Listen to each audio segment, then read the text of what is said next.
Hello दोस्तों। देखिए दोस्तों, आज मैं आपको सत्रीय कार्य 2 की जो फाइल है असाइनमेंट्स की वो दिखाने जा रही हूँ आपको।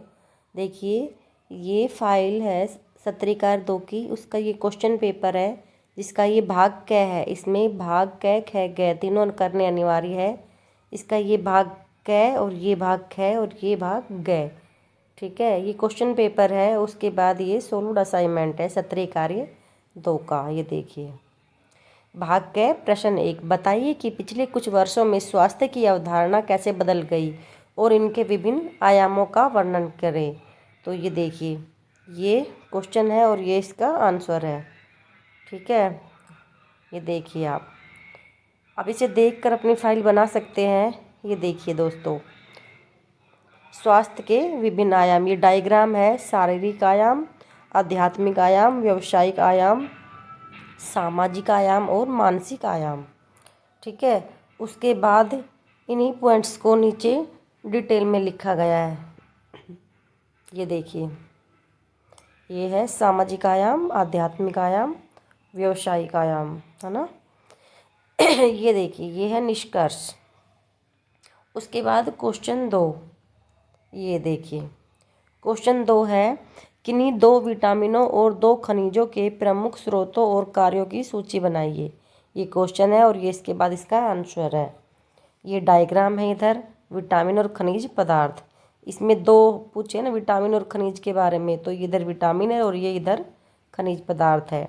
ये नीचे इनकी डिटेल बताई गई है। ये देखिए विटामिन्स के बारे में, ये खट्टे फल, ये सब्जियां, ये कोलेजन संश्लेषण, ये प्रतिरक्षा कार्य, घाव भरना, और फिर ये है एंटीऑक्सीडेंट गुण, विटामिन डी, ये प्रमुख स्रोत है।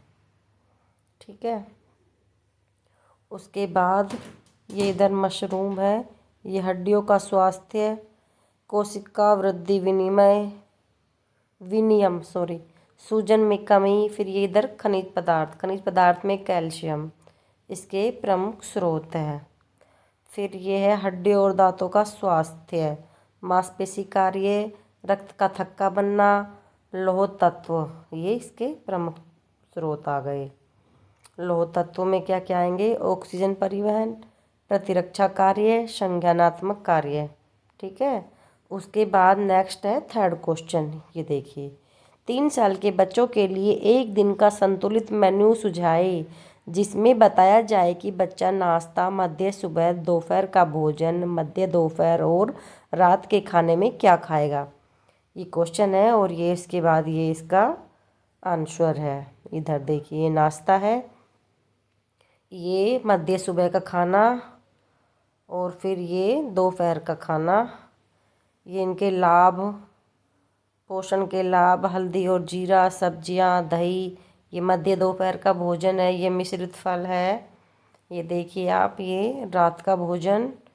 पोषण के लाभ, गेहूं की रोटी, पनीर, पालक, पोषण संबंधी अवलोकन, इसमें कार्बोहाइड्रेट और प्रोटीन है। उसके बाद ये थर्ड वसा, फोर्थ है विटामिन और खनिज, इसमें विटामिन ए, सी और ये डी, कैल्शियम, लौह तत्व आदि ये सब है। फिर फाइबर है और ये नेक्स्ट निष्कर्ष है। ठीक है, उसके बाद है फोर्थ क्वेश्चन, नवजात शिशु की तात्कालिक देखभाल और गौण विसंगतियों के बारे में लिखे। और ये इसका आंसर, नवजात शिशु की तत्काल देखभाल, ये डायग्राम बनाया गया है। ये नेत्र देखभाल, ये विटामिन के इंजेक्शन, स्तनपान की शुरुआत, माता पिता का सहयोग और शिक्षा, मूल्यांकन और अपगर स्कोर, नाभि रज्जु की देखभाल, वायुमार्ग को साफ करना, सुखाना और गर्म करना, और ये निगरानी। ये क्या है, डायग्राम किसका है, नवजात शिशु की तत्काल देखभाल का।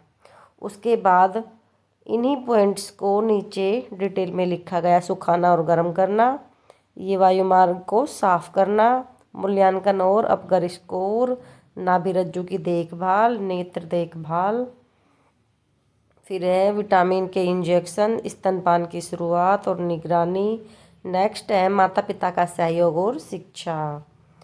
फिर ये नवजात शिशु की गौण विसंगतियाँ, ये इसका डायग्राम है।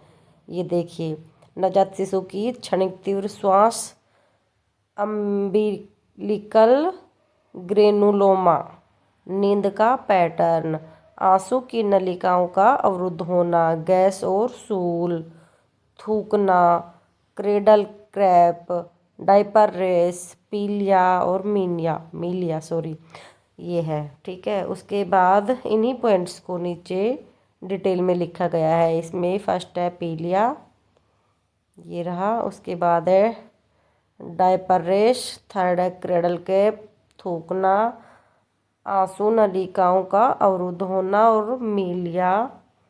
फिर है नवजात शिशु का क्षणिक तीव्र श्वास। फिर है अम्बिलिकल ग्रेनुलोमा, गैस और शूल, नींद का पैटर्न।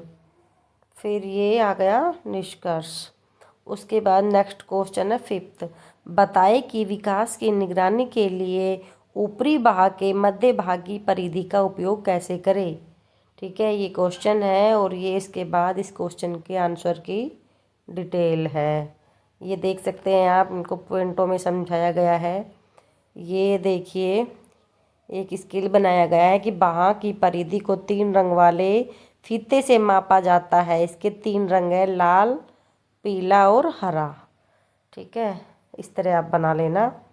और फिर है परिस्थिति 1, परिस्थिति 2, परिस्थिति 3। ठीक है, उसके बाद नेक्स्ट क्या है कि ऊपरी भाग के मध्य भाग की परिधि के लाभ, शीघ्र पहचान, सरलता, समय पर हस्तक्षेप, और ये फिर इसका निष्कर्ष है। उसके बाद नेक्स्ट क्वेश्चन है सिक्स्थ, किसी एक खाद्य अनुपूरक कार्यक्रम के बारे में लिखे। कौन सा है वो कार्यक्रम? मिड डे मील कार्यक्रम के उद्देश्य, फिर इसके लाभार्थी, भोजन की तैयारी और सामग्री, ये कार्यक्षेत्र। फिर है व्यवस्था तथा कार्यान्वयन। फिर उसके बाद नेक्स्ट क्वेश्चन है सेवंथ, निम्नलिखित में से किन्हीं 2 के लक्षण, कारण और उपचार के बारे में लिखे। इसके बीज, ये लक्षण है, तीव्र खुजली, दाने, घाव, और ये कारण है। ठीक है, उसके बाद ये इसका उपचार, दवाएं, स्वच्छता, पर्यावरणीय उपाय। उसके बाद फिर इसका ये निष्कर्ष आ गया। फिर क्वेश्चन 7 है कान का दर्द, ये इसके लक्षण है। फिर उसके बाद है कारण, कान में संक्रमण, चोट, रुकावट, दंत संबंधी समस्याएं, और फिर उपचार में है दर्द निवारण, कान की बूंदें। फिर है एंटीबायोटिक्स, गर्म सेक, उत्तेजक तत्वों से बचे, और फिर ये इसका निष्कर्ष। ठीक है, आई होप आपको ये सब समझ में आ रहा होगा और अच्छे से क्लियर दिख रहा होगा। फिर हमारा नेक्स्ट आएगा भाग ख। हमने भाग क कंप्लीट कर लिया है। उसके बाद भाग ख, भाग क में मैंने अभ्यास 3rd वाला किया है। इसमें चिवड़ा बनाने की जो विधि है उसका वर्णन किया गया है। ये देखिए आप, ये देखिए चिवड़ा बनाने के लिए सामग्री है। ये चिवड़ा के अन्य नाम है पोहा या सीरा। ठीक है, चिवड़ा से मिलने वाले पोषक तत्व, ये कैलोरी, सोडियम, प्रोटीन, वसा, फाइबर आदि ये सब है। इसमें पहला है प्रोटीन, फिर ये आयरन, फिर विटामिन ए, विटामिन सी, फिर उसके बाद है कार्बोज, कैल्शियम। चिवड़ा बनाने की विधि, ये विधि बनाई, ये पॉइंटों में लिखा गया है विधियों को, ये देखिए। उसके बाद निम्नलिखित कसौटी के आधार पर नियोजित अल्पाहार मतलब कि चिवड़ा का मूल्यांकन कीजिए। ये इसका मूल्यांकन किया गया है इधर, ये बताया गया है, यश टिक करके। उसके बाद है ऊर्जा की प्रचुरता। ये क्या है कि विस्तार से उल्लेख कीजिए कि आपने यह कैसे सुनिश्चित किया कि यह अल्पाहार यानी कि चिवड़ा सभी कसौटियों को पूरा करता है। ठीक है, उसके बाद ये एक पॉइंट है ऊर्जा की प्रचुरता, प्रोटीन की प्रचुरता, विटामिन ए की प्रचुरता। उसके बाद कैल्शियम की प्रचुरता, बनाने में आसान, परोसने में भी आसान, क्या? चिवड़ा। फिर बनावट में विविधता, आकर्षकता के लिए आकार या आकृति में विविधता। ठीक है, फिर उसके बाद ये हमारा आ गया भाग गए। इसमें मैंने अभ्यास 7 किया है। ठीक है, ये देखिए, ये मैं आपको पढ़ के सुनाती हूँ। पिछले 1 साल में बच्चों को हुई बीमारी पिछले 1 साल में बच्चों को हुई बीमारी व परिवार ने उस बीमारी से कैसे निपटा, यह जानने के लिए 4 ऐसे परिवारों का सर्वेक्षण करना जिसमें प्रत्येक परिवार में 1 से 6 वर्ष की आयु समूह का कम से कम एक बच्चा हो। इन 4 परिवारों में से 2 परिवार निम्न सामाजिक वर्ग के और 2 मध्य या उच्च सामाजिक वर्ग के होने चाहिए। आई होप समझ में आया होगा आपको। ठीक है, उसके बाद ये उद्देश्य है इसका। ठीक है, उसके बाद ये पृष्ठभूमि संबंधी जानकारी। जो 4 परिवारों की जो ऊपर डिटेल मैंने जो ऊपर पढ़ा है ना, उसमें 4 परिवारों के बारे में जानकारी देनी है। तो ये परिवार 1, उसके बाद ये परिवार 2।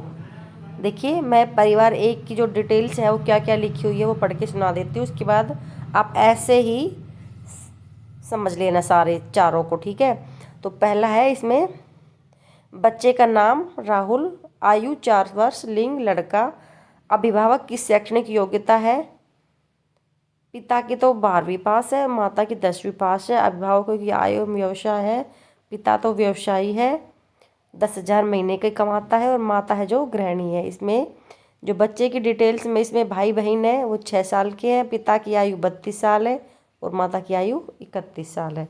ठीक है, ऐसे आप अपने अकॉर्डिंग कुछ भी चेंज करके ऊपर नीचे नाम चेंज करके बच्चों का नाम, ईयर्स, साल वाल चेंज करके इनकी जो शैक्षणिक योग्यता है वो चेंज कर लेना, व्यवसाय है वो भी आप चेंज करके लिख लेना, एज इट इज़ मत लिखना इसमें।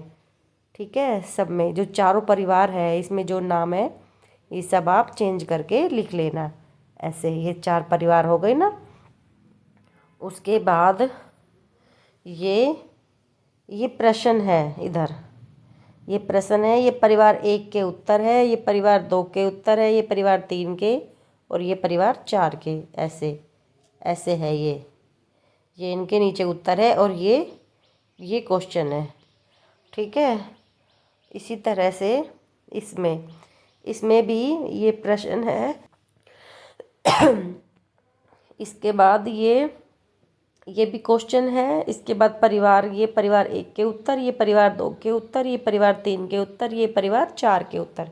ये ऐसे ये इनके नीचे उत्तर है और ये क्वेश्चन है।